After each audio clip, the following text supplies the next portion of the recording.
One of my Discord members recently sent me this really interesting article talking all about a partnership that Palantir has. But it's a little bit more than just an ordinary partnership, so let's get straight into it. So there's this company called Rubicon Technologies. Now, you've probably never heard of them before. I know I hadn't before I read this article. And they're a fairly small company with a market cap of around $130 million. But they are actually a pretty interesting company. They operate a digital marketplace for waste and recycling services. So their software platform basically connects different businesses and different government agencies with a network of management haulers and landfill operators to streamline the industry supply chain. And this is obviously beneficial for Rubicon's customers because it helps them automate the waste and recycling operations of their business, saving them time whilst reducing their environmental impact. And their software helps provide real-time data to companies to aid them to make better decisions about their waste management strategies. This sounds a little bit like Palantir, right? Providing real-time data to improve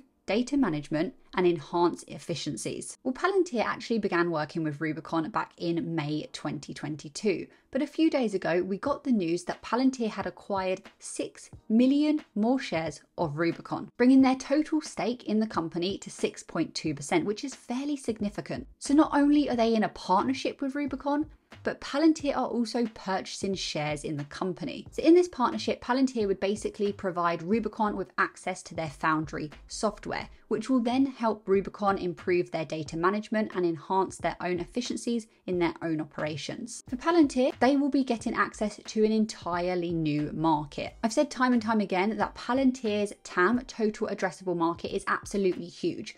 We've seen time and time before that they have announced contracts with all different types of businesses. They can pretty much work with any sector, which means their TAM, their total addressable market, is kind of every single sector in the world, ranging from healthcare to transport to manufacturing, and the list just goes on. So they just need to keep expanding this reach. They need to keep getting their foot in all new industries. And this is a good way for them to access a new customer base. And hopefully a positive partnership between Palantir and Rubicon will mean that more businesses in that sector, in the sector that Rubicon's in, will see this, they'll see it as a competitive edge, and then they will sign up to Palantir's software in the future. And Rubicon has over 100,000 different customers, ranging from different businesses to governments to government agencies. So this could be a way that Palantir basically gets a wider reach to different audiences. By using data analytics that Palantir will really drive in this partnership, they can basically start making the industry as a whole, the waste management industry,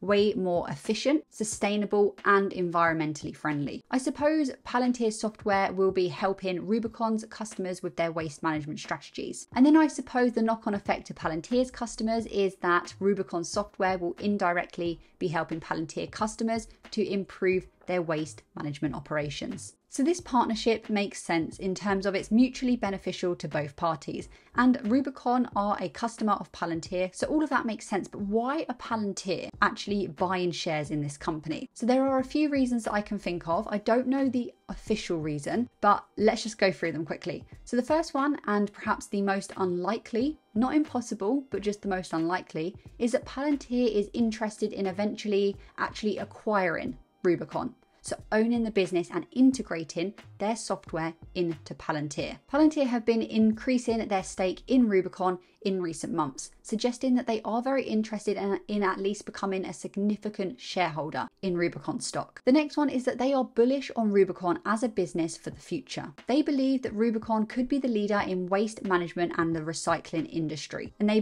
may believe that there's increasing demand in this area, more businesses needing to become more environmentally friendly, sustainable, have better efficiencies around their waste management, so on and so forth. So maybe Palantir are actually set to benefit financially in the future from this. Also, as Rubicon expands and grows their own operation and becomes bigger as a business, they will need Palantir's help in managing their own data efficiencies and data management systems. So if they get bigger, then potentially this could mean more contracts in the future for Palantir. And the final reason is one that I touched on earlier. This investment could be a sign that Palantir is really looking to move into new sectors and expand its reach into new markets. The waste and recycling industry is very large and it's growing rapidly. And it's an area in particular where Palantir's analytic capabilities could be really, really important and actually help provide a lot of companies and government agencies with a lot of benefit. So by investing in Rubicon, Palantir are basically setting themselves up,